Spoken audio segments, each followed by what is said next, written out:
अस्सलामु अलैकुम वरहमतुल्लाहि वबरकातुहू। तो अज़ीज़ तलबा, चलिए आज हम मार्केट के बारे में जानते हैं। मार्केट है क्या, मार्केट किसे कहते हैं, मार्केट में कौन कौन लोग होते हैं, मार्केट के फैक्टर्स क्या हैं, यानी किन किन चीज़ों से मार्केट मुतासिर होता है, उसमें जो प्ले रोल होता है वो किन का होता है, और उसमें जो मेन एक तरह से प्लेयर होते हैं वो कौन कौन लोग होते हैं, और मार्केट में क्या होता है, ये कहाँ होता है, कैसे होता है, इसके बारे में हम जानते और पढ़ते हैं। तो सबसे पहली चीज़ बुनियादी तौर पे हम ये समझें कि मार्केट किसी जगह या किसी ऐसी चीज़ का नाम नहीं है कि हम उसको मार्केट कहते हैं। जैसे हम और आप जानते हैं कि मार्केट ये है कि आप फ़लाँ जगह चले गए, बैदौला मार्केट चले गए, या आप दिल्ली मार्केट चले गए, या लखनऊ की मार्केट में कोई शॉपिंग सेंटर है वहाँ चले गए, या कोई ऐसी जगह जिसे आप जानते हैं और उसे मार्केट का नाम देते हैं, जैसे नौगढ़ का मार्केट या डुमरियागंज की मार्केट, या इस तरह से कोई चीज़। मार्केट कोई फिक्स जगह नहीं है, बल्कि मार्केट एक ऐसा इतार, एक ऐसा मैकेनिज़्म और सिस्टम है जहाँ पर बाय और मुश्तरी, बायर जो होता है और सेलर दोनों इकट्ठा होते हैं, ख़रीदने वाले और बेचने वाले इकट्ठा होते हैं किसी भी सिस्टम से, और अपने सामान को एक्सचेंज करते हैं, तबादुल करते हैं। एक को पैसे की ज़रूरत है, उसके पास सामान है, सामान दिया, पैसा लिया। दूसरे को सामान की ज़रूरत है, उसने पैसा दिया, सामान लिया। तो ये जो मार्केट है, ये जो बाज़ार है, इसी को मार्केट कहा जाता है, इसी सिस्टम को बाज़ार कहा जाता है। उसके लिए किसी जगह का, स्पेसिफिक जगह का होना ज़रूरी नहीं है। जैसे हम मार्केटिंग करते हैं, कभी कभार ऑनलाइन करते हैं, क्या ऑनलाइन करते वक्त कोई जगह है, कोई सिस्टम है, यानी कोई ऐसी जगह है जहाँ पे हम जा रहे हैं? नहीं, बल्कि हम अपने फ़ोन उठाया और कॉल किया, भाई हमको फ़लाँ चीज़ चाहिए, भेज दीजिए, उसने भेज दिया, ये आपकी मार्केटिंग हो गई। हाँ, जगह होती है, जगहों की बुनियाद पर मार्केट को तकसीम किया जाता है, लेकिन उसे सिर्फ उसी पर इक्तिफा कर लेना ये मार्केट नहीं, बल्कि मार्केटिंग एक ऐसा सिस्टम है जहाँ पर बाय और मुश्तरी, बेचने वाले और ख़रीदने वाले, बायर और सेलर दोनों इकट्ठा होते हैं किसी भी सिस्टम से, चाहे वो फ़ोन के ज़रिए से, ऑनलाइन, ऑफलाइन, खुद जा करके, किसी को भेज करके, किसी एजेंट के ज़रिए से, किसी भी तरह से वो अपने सामान को एक्सचेंज करते हैं, उसे कहते हैं हम मार्केट। उसमें चाहे वो डायरेक्टली एक्सचेंज करें खुद जा करके, या किसी को भेज करके, या ऑनलाइन, या किसी तरीके से वो अपने सामान को एक्सचेंज जो करते हैं, यही मार्केट है। अब जैसे अमेज़ॉन, ये एक मार्केट है, ये जो सिस्टम बनाया गया है सामानों को ख़रीदने और बेचने का, ये एक मार्केट है। अली बाबा जो थोक रेट में सामानों को बेचता है होलसेल में, ये भी एक मार्केट है। इसके ज़रिए से लोग सामान को ख़रीदते हैं, बेचते हैं। उसमें किसी शख्स को दूसरे शख्स के पास जाने की ज़रूरत नहीं है, बल्कि हमने पेमेंट दिया, उधर से सामान हमारे पास भेज दिया गया। यहाँ पर देखिए, हमने डायरेक्टली नहीं ख़रीदा, बल्कि हम यहाँ इनडायरेक्टली ख़रीद रहे हैं, क्योंकि हमारे बीच में जो इंटरमीडियरी है, हमारे बीच में जो इंटरमीडिएशन का काम कर रहा है वो है, यानी हमारा जो वसीत बनना है या वास्ता बनना है वो है अमेज़ॉन, या जैसे फ़्लिपकार्ट है, या ऐसे ही सूक.com है, या इसके अलावा जो भी कंपनियां हैं ऑनलाइन सर्विसेज प्रोवाइड करती हैं, ऑनलाइन सामान बेचने की प्लेटफॉर्म हैं, उनको हम एक वास्ते के तौर पे इस्तेमाल करते हैं। उससे बेचने वाले जुड़े होते हैं, ख़रीदने वाले जुड़े होते हैं। बेचने वाला अपना सामान बेचता है, ख़रीदने वाला उसको ख़रीदता है। ख़रीदने वाले को ज़रूरत रहती है, वहाँ से जा कर के सामान चूज़ करता है और फिर आर्डर दे देता है। अब अमेज़ॉन के थ्रू, अमेज़ॉन वसीत के ज़रिए हम तक सामान पहुँच जाता है, हम वहाँ डायरेक्टली खुद नहीं जाते। तो यहाँ पे हम एक तरह से इनडायरेक्टली सामान को ख़रीद रहे हैं।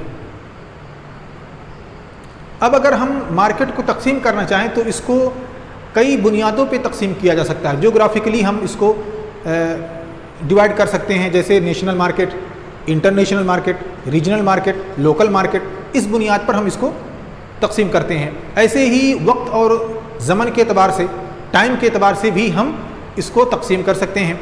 जैसे स्पॉट मार्केट, यानी हैंड टू हैंड, आप गए, आपने सामान दिया या आपने पैसा दिया और सामान ले लिया, ये हो गया आपका स्पॉट मार्केट।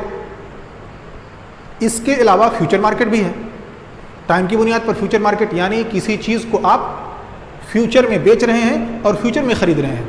ये थोड़ा सा इस्लामी नुक्ते नज़र से सही नहीं है, लेकिन इसको आप सलम के पैरा में समझ सकते हैं। सलम में चूँकि हम पेमेंट ऑन स्पॉट देते हैं, फ़ौरन हम पेमेंट दे देते हैं, लेकिन सामान की जो डिलीवरी होती है वो 2 महीने बाद, 10 महीने बाद, 4 महीने बाद वो होती है एक स्पेसिफिक टाइम पे, और जो अमाउंट होता है हम उसको ऑन द स्पॉट पेमेंट कर देते हैं, लेकिन सामान ये डिफर्ड होता है कई महीनों के बाद, जो इस पर हमारा इत्तेफाक होता है उस वक्त हमको मिलता है, लेकिन सामान की पूरी क्वालिटी और उसकी खुसूसियात और सारी चीज़ें बयान कर दी जाती हैं। तो हम सलम के ज़रिए से समझ सकते हैं कि ये फ्यूचर मार्केट होता क्या है। तो एक होता है स्पॉट मार्केट, दूसरा होता है फ्यूचर मार्केट। इसी तरह से आप अगर कैपिटल में जाएंगे, पैसे रुपए में जाएंगे, तो एक हो जाएगा आपका मनी मार्केट, यानी जहाँ पे आपको पैसों की ज़रूरत पड़ती है चंद महीनों के अंदर, यानी आप किसी सामान को जल्दी में बेच सकते हैं, तो आपका ये हो गया मनी मार्केट। और कैपिटल मार्केट यानी आपको कैपिटल लेना है, लॉन्ग टर्म में आपको एसेट खरीदना है, तो आप शेयर मार्केट में जाएंगे, वहाँ पे आप सामान खरीदेंगे, जो आपको खरीदना है, जो शेयर आपको खरीदना है उसको आप खरीदेंगे, आपका कैपिटल मार्केट हो गया। तो share market, money market, capital market और फ्यूचर मार्केट, स्पॉट मार्केट, इन चीज़ों को कई तरह से और कई बुनियादों पर तकसीम किया जाता है, लेकिन आम तौर पे इक़्तिसाद में मार्केट को 4 किस्मों में तकसीम किया जाता है, और वो हमारे साथ है। एक है अल-मुनाफ़िसा अल-कामिला, मुकम्मल मुनाफ़िसा, उसमें किसी तरह का कोई एहतिकार नहीं। अब मुकम्मल मुनाफ़िसा यानी प्योर कंपटीशन, ऐसा मार्केट जो मुकम्मल कंपटीशन पे डिपेंड है, यानी वहाँ पर बेचने वालों की तादाद खूब ज़्यादा है, ख़रीदने वालों की तादाद खूब ज़्यादा है, वहाँ पर किसी सामान के ताल्लुक़ से कोई मिसकंसेप्शन या किसी सामान के ताल्लुक़ से कोई मालूमात छिपाई नहीं गई है। सामान के ताल्लुक़ से हर तरह की मालूमात सेलर के पास भी है और बायर के पास भी है। ख़रीदने बेचने वाले हर कोई सामान को अच्छी तरह से जानता है, और जो सामान हैं ये आपस में मुतजानिस हैं, ये सामान जो हैं वो होमोजीनियस हैं, यानी एक दूसरे से मिलते जुलते हैं, यानी एक जैसे सामान हैं। और इस तरह के मार्केट में अगर कोई शख्स कोई चीज़ बेचना चाहता है तो उस पर कोई पाबंदी नहीं है, कोई शख्स कोई चीज़ ख़रीदना चाहता है तो उस पर कोई पाबंदी नहीं, यानी एक तरह से बिल्कुल आज़ादी, हुर्रियत मुकम्मल। आपको कुछ ख़रीदना, आप कुछ जो चाहें वो ख़रीदें, आपको कुछ बेचना है आप जो चाहें जो बेचें, ये आपको मुकम्मल तौर पे आज़ादी है। इसकी मिसाल सबसे सिंपल है, जैसे एग्रीकल्चर, खेती बाड़ी में जो चीज़ें पैदा की जाती हैं, ये सारे प्रोडक्ट जो होते हैं ये एक एग्जाम्पल हैं प्योर कंपटीशन के। अब चावल है, चावल बेचने वाले बहुत ज़्यादा हैं, हर जगह जहाँ भी जाएँ आपको चावल मिल सकता है, ख़रीदने वाले भी उसके बहुत ज़्यादा हैं, जहाँ जाएँ वहाँ आपको मिल सकता है। और चावल जो एक दूसरे से यानी एक दूसरे से मिले हुए हैं, आपको फला जगह का साभा दूसरी जगह के साभे से कोई डिफरेंस नज़र नहीं आएगा, तकरीबन सेम होगा। तो सामान जो है वो एक दूसरे से बिल्कुल हूबहू मिले जुले हैं, उसमें कोई डिफरेंशिएट नहीं है, कोई फ़र्क नहीं होता है। हाँ, चावल की जो अक़साम है उसमें आपको डिफरेंशिएट मिल सकता है, लेकिन एक चावल उसमें कई तरह का डिफरेंस ये आपको नहीं मिलेगा। ऐसे ही हर एक को मालूम है कि चावल का रेट इस वक्त मार्केट में क्या चल रहा है, खाने वालों को पता है, बेचने वालों को पता है, सारी चीज़ें, यानी एक हुर्रियत है। आप ख़रीदना चाह रहे हैं खरीदिए, नहीं ख़रीदना चाह रहे हैं नहीं खरीदें, बेचना चाह रहे हैं बेचिए, नहीं बेचना चाह रहे हैं ना बेचें। तो प्योर कंपटीशन मार्केट जो होता है वो मुकम्मल तौर पे एक इंसान को आज़ाद कर देता है। एक इंसान आज़ाद होता है, जब चाहे, जो चाहे, जैसे चाहे और जहाँ चाहे वो ख़रीद सकता है। Monopolistic competition market. अब मोनोपोली का हम मतलब समझते हैं एहतिकार, यानी किसी चीज़ को एक इंसान रोक करके रख ले, उस पर उसकी मिल्कियत हो, उसे बेचना ना चाहे, और जब कीमत उसकी महंगी हो जाए तब उसको मार्केट में बेचे। यहाँ पर मोनोपोलिस्टिक है, यहाँ पर एहतिकार है, लेकिन उसमें भी तनाफुस है। इसमें भी बेचने वाले बहुत सारे लोग होते हैं, बेचने वाले बहुत सारे होते हैं, ऐसे ख़रीदने वाले बहुत सारे होते हैं, लेकिन फ़र्क ये होता है कि उनका जो सामान होता है ना वो डिफरेंशिएट होता है, तजानुस नहीं होता। यानी साभा चावल, काला नमक चावल कहीं का भी आप ख़रीदेंगे आपको सेम मिलेगा। आप चाहे उसे नौगढ़ में ख़रीदें या डुमरियागंज में ख़रीदें, या आप उसको बामे में ख़रीदें, या आप उसको महाराष्ट्र में किसी जगह ख़रीदें, दिल्ली में ख़रीदें, वो सारी चीज़ें आपको सेम तकरीबन नज़र आएंगी, सेम होंगी। लेकिन मोनोपोलिस्टिक कंपटीशन में सामान जो है वो डिफरेंस होगा, वो सामान थोड़ा सा एक दूसरे से मुख्तलिफ होगा। यानी जो सामान होगा वो सब्स्टिट्यूट तो होगा, यानी उसका बदल होगा, लेकिन वो मुख्तलिफ होगा। इसकी सबसे आसान और सिंपल एग्जाम्पल है रेस्टोरेंट। आप होटल में खाना खाने जाते हैं, हर होटल की अलग अलग खुसूसियत होती है।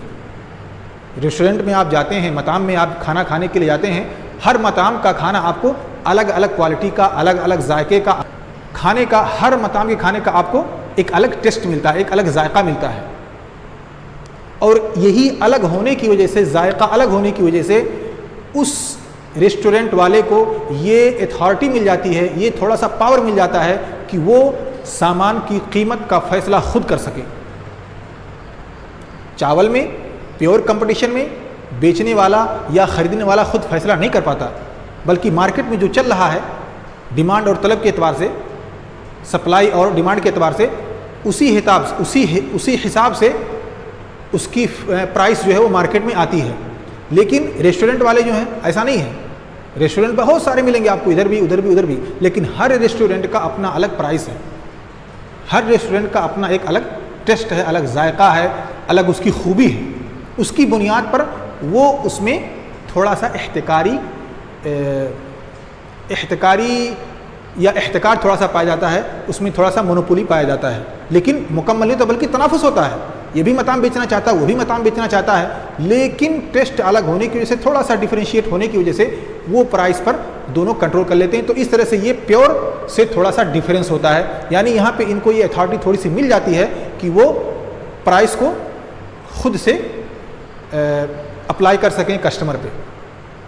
आपको खाना खाना है, आप जाएंगे एक रेस्टोरेंट पे, आपको अलग प्राइस मिलेगा, दूसरे रेस्टोरेंट पे आपको अलग प्राइस मिलेगा, हालांकि खाना वही है तकरीबन। मुर्गी फ्राई, चिकन फ्राई और चिकन कोरमा, दाल कढ़ाई, यही सारी खाने आपको मिलेंगे, लेकिन थोड़ा सा जायका अलग होने की वजह से, टेस्ट अलग होने की वजह से, या उसका ब्रांड मशहूर होने की वजह से उसका पैसा अलग लगेगा, इसका पैसा अलग लगेगा, इसका कुछ और, इसका कुछ और। तो उम्मीद है इंशाल्लाह हम मोनोपोलिस्टिक कंपटीशन को भी समझ चुके होंगे। यहाँ भी तकरीबन वही खुसूसियात होती हैं जो प्योर मार्केट की होती हैं, प्योर कंपटीशन मार्केट की होती हैं, लेकिन क्योंकि कुछ इसके ब्रांडेड चीज़ें होती हैं, इसकी बुनियाद पर जो मालिक होता है वो खुद पैसे यानी अपने हिसाब से वो सामानों को बेचने की कोशिश करता है। और तीसरा हमारे पास मार्केट होता है वो है सूक़ इहतिकार अल-किल्ला। इहतिकार अल-किल्ला, उसमें इहतिकार होता है लेकिन कम होता है।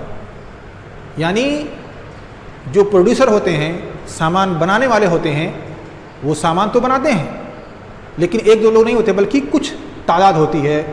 मान लीजिए 5 हैं, 4 हैं, 4-5 के आसपास तादाद उनकी होती है। ये बड़ी बड़ी कंपनियां होती हैं जो सामानों को बनाती हैं, और ये अपने हिसाब से, इसलिए प्योर कंपटीशन में प्राइस टेकर होता है।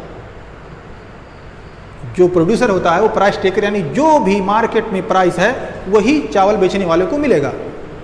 लेकिन इहतिकार अल-किल्ला में प्राइस जो है वो अपने हिसाब से लगाते हैं। जैसे इसकी सबसे सिंपल मिसाल जो आपको दी जा सकती है वो है ऑटोमोबाइल। ऑटो यानी कार, ट्रक, बस, लारी वगैरह वगैरह, ये जितने भी सिस्टम हैं बस मोटर के, ट्रांसपोर्टेशन सिस्टम में आने वाले जितने भी व्हीकल्स हैं, ये सब के सब ऑटोमोबाइल हैं। और ऑटोमोबाइल आप इंडिया में कितने पाएंगे, नेपाल में कितने पाएंगे, सऊदी में या अरब कंट्रीज़ में आप कितने पाएंगे, यूरोप में कितने पाएंगे। हर मुल्क के 2, 4, 3, 4 कंपनियां हैं और वो अपना सामान बनाती हैं और फिर इंटरनेशनल या नेशनल लेवल पर उसको बेचती हैं।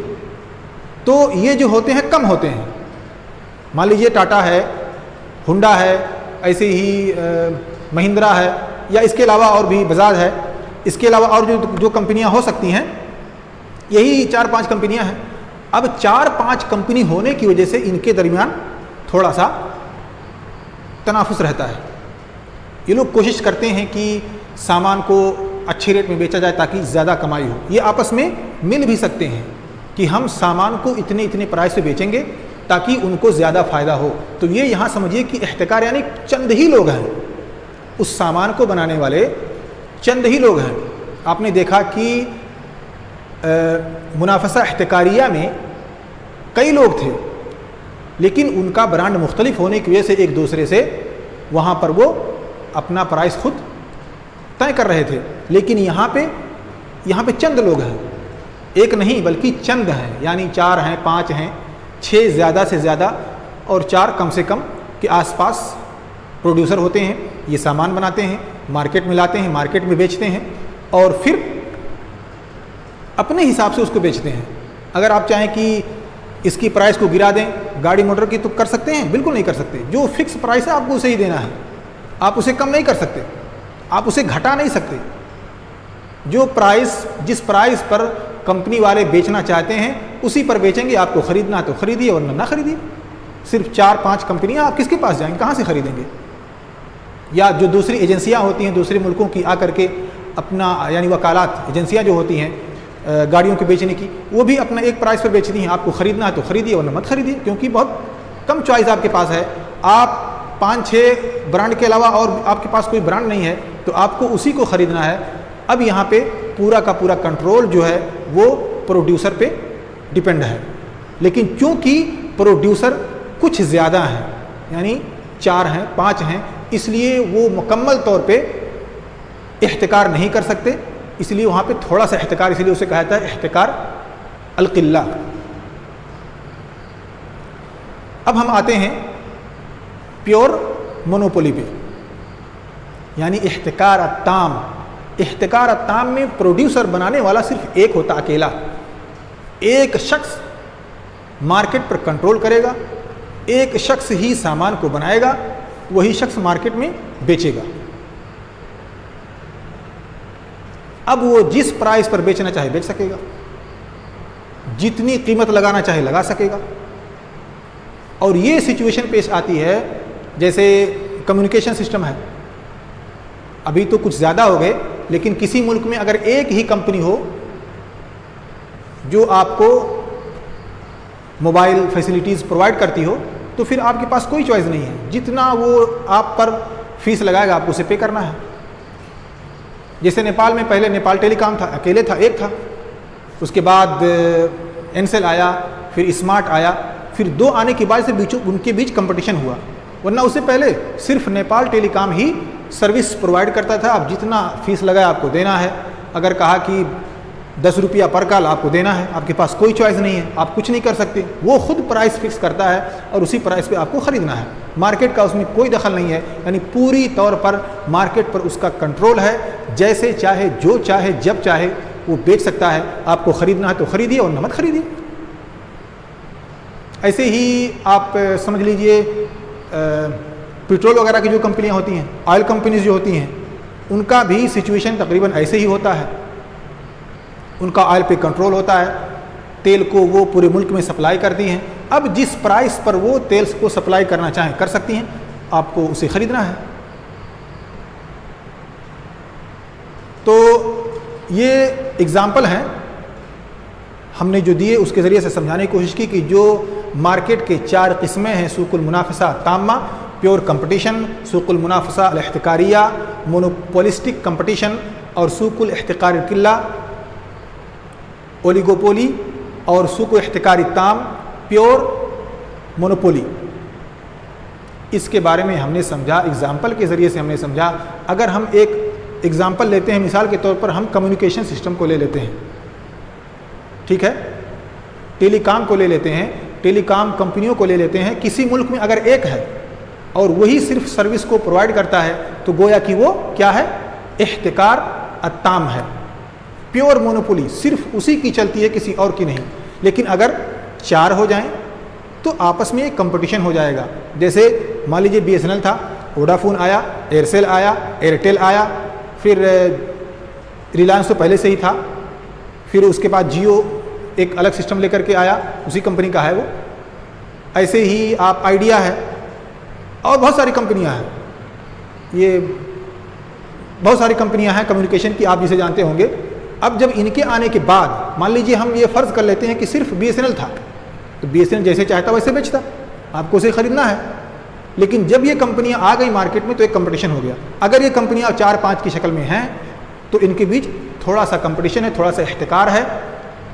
इसीलिए इसे कहा जाता है इहतिकार अल किल्ला। लेकिन जब यह कई कंपनियां हो जाएं, कई लोग हो जाएं, सारी की सारी कंपटीशन, सूकुल मुनाफसा अत्तामा, टोटल कंपटीशन, यानी पूरी हुर्रियत है, पूरी आज़ादी है, आप चाहें ख़रीदें ना ख़रीदें, बेचने वालों की तादाद बहुत ज़्यादा है, ख़रीदने वालों की तादाद बहुत ज़्यादा है। तो ये था चंद बुनियादी बातें सूक़ के ताल्लुक़ से कि मार्केट किसे कहते हैं। अब इंशाअल्लाह हम अगले क्लास में micro finance, micro economics, finance नहीं, माइक्रो इकोनॉमिक्स पढ़ेंगे, यानी अल-इक़्तिसाद अल-कुल्ली।